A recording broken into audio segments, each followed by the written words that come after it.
Hello dear students, you are most welcome to your channel CSE master. आज के video lecture में हम एक बहुत इंपॉर्टेंट टॉपिक को डिस्कस करने जा रहे हैं जिसको कहते हैं कंटीजेंसी। ठीक है, लॉजिक एंड प्रूफ में हमने अलग अलग कनेक्टिव के बारे में देखा है, हमने टोटोलॉजीज क्या होता है देखा है, हमने और भी बहुत बेसिक चीज़ों को देखा है। जैसे कि इसके प्रीवियस वीडियो लेक्चर में जो हमारा टॉपिक था उसको हमने डिस्कस किया था, उसके लिए जो भी प्रीवियस कनेक्टिव थे उनको रिवीजन में दिया था। ठीक है, कंट्राडिक्शन वैसे प्रीपोजिशनल वेरिएबल होते हैं जिनके वैल्यू हमेशा फॉल्स आते हैं, ये हमने देखा था। ठीक, टोटोलॉजीज में जो प्रीपोजिशनल वेरिएबल होते हैं उनके सारे वैल्यूज ट्रू होते हैं। ठीक है, ये जनरली प्रूफ करने के लिए एग्जामिनेशन में पूछे जाते हैं।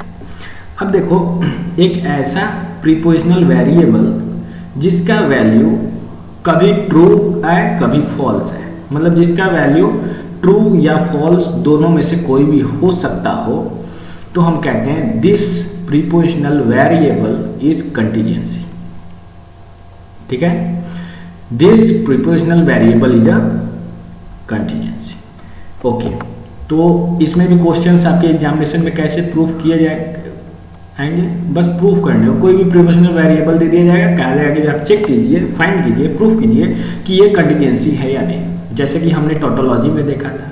ठीक है, कि प्रूफ कीजिए गिवन प्रीपोजिशनल वेरिएबल टोटोलॉजी है कि नहीं। ठीक है, कंट्राडिक्शन है कि नहीं, कंटीजेंसी है कि नहीं। तो कंटीजेंसी में वही क्या करेंगे हम, सबसे पहले जो भी प्रीपोजिशनल लॉजिक दिया हुआ है, स्टेटमेंट दिया हुआ है, उसका पॉसिबल वैल्यू हम लिख लेंगे। ए की possible value true true false false, B की possible value true false true false. उसके बाद इसकी वैल्यू हम फाइंड आउट करेंगे, इसकी वैल्यू फाइंड आउट करेंगे, और उसके बाद इन दोनों के वैल्यू पे हम एंड ऑपरेशन परफॉर्म कर देंगे। ठीक है, तो ए और बी क्या होता है, और के लिए हमने बताया था दोनों वेरिएबल की वैल्यू जब फॉल्स आती है तो वैल्यू फॉल्स आएगी, अदरवाइज ट्रू आएगी। तो देखो यहाँ दोनों वेरिएबल की वैल्यू इस केस में फॉल्स है, तो ए और बी की वैल्यू फॉल्स आएगी, अदरवाइज वैल्यू ट्रू आएगी, आंख बंद करके। ठीक है, दूसरा क्या है, नेगेशन ऑफ ए का नेगेशन करना है। ए की वैल्यू ट्रू है तो नेगेशन ऑफ ए फॉल्स, ए की वैल्यू ट्रू है नेगेशन ऑफ ए फॉल्स, ए की वैल्यू फॉल्स है नेगेशन ऑफ ए ट्रू। ठीक है, इस तरह से नेगेशन ऑफ ए कर दिया। तो नेगेशन ऑफ ए हमने निकाल लिया, ए और बी निकाल लिया। अब इन दोनों के बीच में एंड ऑपरेशन को परफॉर्म करना है, एंड कनेक्टिव कनेक्ट करना है। देख लो यहाँ पे हमने एंड कनेक्टिव कनेक्ट कर दिया। तो ये कॉलम और ये कॉलम के बीच में हमें क्या फाइंड आउट करना है, हमें फाइंड आउट करना है एंड कनेक्टिव। ठीक है, तो एंड कनेक्टिव में हमने क्या देखा था सर, एंड कनेक्टिव में हमने देखा था कि दोनों वेरिएबल की वैल्यू अगर ट्रू आती है तो वैल्यू ट्रू आएगी, अदरवाइज फॉल्स आएगी। तो यहाँ देखो, इन दोनों में दोनों की वैल्यू ट्रू एक केस में आ रही है, तो यहाँ वैल्यू ट्रू हो जा रही है, बाकी सारे वैल्यूज आंख बंद करके फॉल्स हो जाते हैं। तो इसमें हमने रिजल्ट में क्या देखा कि कुछ वैल्यू ट्रू है, कुछ वैल्यू फॉल्स है। ठीक है, हमने रिजल्ट में देखा कुछ वैल्यू ट्रू है, कुछ वैल्यू फॉल्स है। That's why we can say that what this is a contingency. समझ में आया? तो नीचे में आपको लिखना भी है। ठीक है, we can see every value of this has both true and false, then it is called contingency. ठीक है, और एक दो एग्जाम्पल एक्स्ट्रा लेकर के देखते हैं ताकि और बेहतर तरीके से समझ में आए, क्योंकि इसको समझना बहुत जरूरी है। ठीक है, इसको समझना बहुत जरूरी है। आपके एग्जामिनेशन में डायरेक्टली पूछे जाते हैं, डायरेक्टली क्वेश्चन पूछे जाते हैं। अच्छा, याद करो, अभी इसके पहले जो हमने वीडियो लेक्चर में देखा था, इसके जस्ट प्रीवियस वाले वीडियो में जो कंट्राडिक्शन का कॉन्सेप्ट था, उसमें हमने एक एग्जाम्पल लिया था। उस एग्जाम्पल की वैल्यूज क्या आई थी, वहाँ पे जो प्रीपोजिशनल वेरिएबल था उसका पॉसिबल वैल्यू क्या आया था। तो उसके पॉसिबल वैल्यू में हमने देखा था एक वैल्यू आया था ट्रू, एक वैल्यू आया था हमारे पास ट्रू। ठीक है, एक वैल्यू ट्रू आया था, दूसरा वैल्यू फॉल्स आया था, तीसरा ट्रू, चौथा ट्रू आया था। तो इसमें भी ये तो कंट्राडिक्शन नहीं था, हमने देखा था। तो ये क्या है, ये कंटीजेंसी है, क्योंकि इसमें दोनों वैल्यू आ रही है, ट्रू भी आ रही है और फॉल्स भी आ रही है। ठीक है, तो इसको भी एग्जाम्पल के फॉर्म में आप नोट डाउन कर सकते हो, स्क्रीनशॉट ले सकते हो या वीडियो को पॉज करके नोट कर सकते हो। This is example of what, this is example of contingency. Okay, चलिए तो अब नेक्स्ट एग्जांपल हम देखते हैं। ओके, तो नेक्स्ट में हम कोई दूसरा एग्जांपल लेते हैं। ओके, हमारे पास है कोई ए प्रीपोजिशनल स्टेटमेंट है और कोई b, a and b are prepositional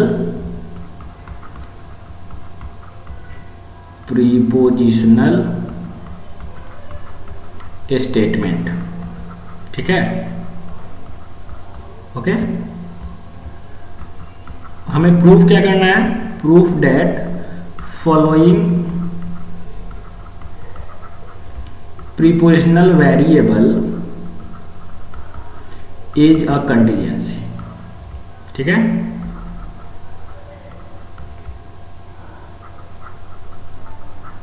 ये हमें प्रूव करना है। ओके, अगर है तो, इफ इट इज, अगर ऐसा है तो, ये भी हो सकता है कि ये कंटीजेंसी ना हो। ठीक है, नहीं होगा तो हम लिखेंगे लास्ट में this is not a contingency. Okay, हमारे पास प्रीपोजिशनल वेरिएबल क्या दिया हुआ है? ए और बी। ठीक है, उसके बाद इफ एंड ओनली इफ लगा हुआ है। क्या लगा है? If and only if. ठीक है, negation of a and negation of b. ठीक है,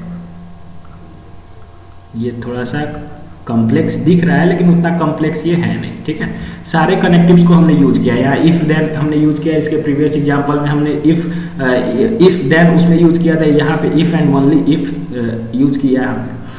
तो चलिए हम इसको प्रूफ करते हैं, ध्यान से देखना है और समझना है। सबसे पहले हमारे पास ए और बी दो प्रीपोजिशनल स्टेटमेंट हैं। तो टेबल के एक कॉलम में हम क्या करेंगे? ए के पॉसिबल वैल्यू को लिखेंगे, दूसरे कॉलम में हम बी के पॉसिबल वैल्यू को लिखेंगे, तीसरे कॉलम में ए और बी के वैल्यू को लिखेंगे। ओके, ऐसे ही फोर्थ कॉलम में क्या करेंगे? नेगेशन ऑफ ए को लिखेंगे, फिफ्थ कॉलम में नेगेशन ऑफ बी को लिखेंगे। ठीक है, नेगेशन ऑफ बी को लिख लिया। उसके बाद जो नेक्स्ट कॉलम है वहां पे नेगेशन ऑफ ए और नेगेशन ऑफ बी के बीच में एंड कनेक्टिव हम डालेंगे। ठीक है, नेगेशन ऑफ बी के बीच में हमने एंड कनेक्टिव डाला। अब इनके बीच में और इनके बीच में हमें if and only if apply करना है। तो बस पूरे को हम लिख देंगे a and b if and only negation of a and negation of b. ठीक है, इसको हमने लिख दिया। ये थोड़ा सा आप देखिए नेगेशन का साइन है, थोड़ा सा इसमें जो राइटिंग पैड है प्रॉपर आ नहीं रहा है, इसीलिए थोड़ा सा आप इसको ध्यान देना। ए की पॉसिबल वैल्यू डालते हैं हम, ट्रू ट्रू फॉल्स फॉल्स। ठीक है, बी की value true false true false, ये पॉसिबल वैल्यूज है। ओके, अब देखो यहाँ जो ए है और बी है हमारा प्रीपोजिशनल स्टेटमेंट, उसका पॉसिबल वैल्यू हमने डाल दिया। अब इन पे एंड और ऑपरेशन परफॉर्म करना है। देखो यहाँ और ऑपरेशन है ना, यहाँ पे थोड़ा सा मिस्टेक हुआ है, दिस ऑपरेशन इज और ऑपरेशन। ठीक है, ये जो ऑपरेशन है कैसा है? ये और है ऊपर की तरफ। ठीक, ए और बी, ए और बी जब अप्लाई करेंगे तो और के लिए याद करो, सर ने क्या बताया? सर ने बताया कि अगर दोनों वेरिएबल की वैल्यू फॉल्स होगी तो ए और बी की वैल्यू फॉल्स होगी, अदरवाइज ट्रू होगी। इस केस में हम देख पा रहे हैं कि दोनों की वैल्यू फॉल्स है, तो यहाँ ए और बी की वैल्यू फॉल्स हो जाएगी, बाकी सारे में अब आंख बंद करके ट्रू वैल्यू डाल दोगे, कोई प्रॉब्लम नहीं है, कोई प्रॉब्लम नहीं है। ओके, तो अब देखो नेगेशन ऑफ ए और नेगेशन ऑफ बी को, तो नेगेशन ऑफ ए में ये ट्रू है तो ये होगा फॉल्स, ये ट्रू है तो ये फॉल्स, ये फॉल्स है तो ये ट्रू, ये ट्रू फॉल्स है तो ये भी ट्रू। बी में उल्टा हो जाएगा, ट्रू है तो फॉल्स, देखो यहाँ ट्रू है तो फॉल्स, यहाँ फॉल्स है तो यहाँ ट्रू, यहाँ ट्रू है तो यहाँ फॉल्स, यहाँ फॉल्स है तो यहाँ ट्रू। ठीक है, ये हमने फाइंड आउट किया। अब नेगेशन ए और नेगेशन बी के बीच में हमें एंड ऑपरेशन परफॉर्म करना है। देख लो यहाँ, तो एंड के लिए क्या सर ने बताया, एंड के लिए सर ने बताया कि जब दोनों वेरिएबल की वैल्यू ट्रू होगी तो वैल्यू ट्रू आएगी, अदरवाइज फॉल्स आएगी। यहाँ पे दोनों वेरिएबल की वैल्यू ट्रू इस केस में है तो यहाँ पे वैल्यू ट्रू आएगी, बाकी सारे वैल्यू आंख बंद करके आपको फॉल्स डाल देना है। ठीक है, कोई प्रॉब्लम नहीं है, कोई प्रॉब्लम नहीं है।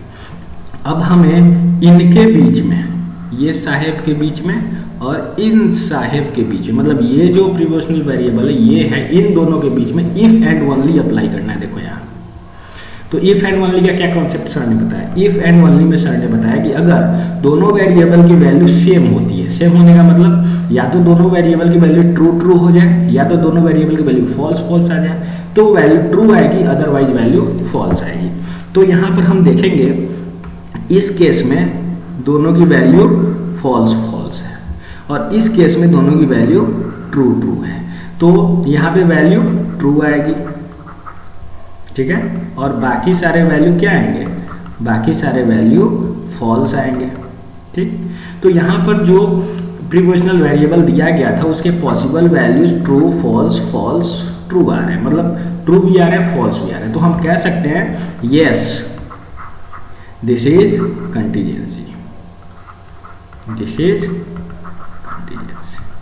ठीक है, ये हो गया हमारा क्या, ये हमारा हो गया प्रूव्ड। ओके, कोई प्रॉब्लम नहीं है, उम्मीद करते हैं समझ में। अगर नहीं समझ में आ रहा है तो कोई प्रॉब्लम नहीं, बहुत बड़ी बात नहीं है, बच्चों वाली कॉन्सेप्ट है, कोई दिक्कत नहीं है, इसमें आपको ज़्यादा लोड नहीं लेने का। ठीक है, यहाँ मेरा फोटो आ गया होगा तो आप लोगों को दिख नहीं रहा होगा, शायद मुझे ऐसा लग रहा है। ठीक है, तो इसको हम क्या कर देते हैं, थोड़ा सा छोटा कर देते हैं। ओके, और हमारा जो फोटो है इसको यहाँ पे डाल दिया। ठीक है, यहाँ पर देख लो, यहाँ पर जब आप देखोगे तो यहाँ पे दिखेगा वैल्यू जो हमने डाला है। ठीक है, ये ट्रू, यहाँ आया ट्रू, यहाँ फॉल्स और यहाँ ट्रू, दोनों ट्रू भी वैल्यू वाली है, फॉल्स भी आ रही है, इसलिए हम कह सकते हैं कि ये क्या है, ये एक कंटीजेंसी है। ओके, तो इस तरह का कॉन्सेप्ट होता है कंटीजेंसी में। आपको ये वीडियो कैसा लगा हमें कमेंट में जरूर बताएं। वीडियो अच्छा लगा, समझ में आया तो वीडियो को लाइक कर सकते हैं, अपने फ्रेंड्स बैचमेट्स में शेयर कर सकते हैं। अगर आप चैनल पर नए हैं, पहली बार हमें देख रहे हैं तो चैनल को सब्सक्राइब कर सकते हैं। थैंक्स।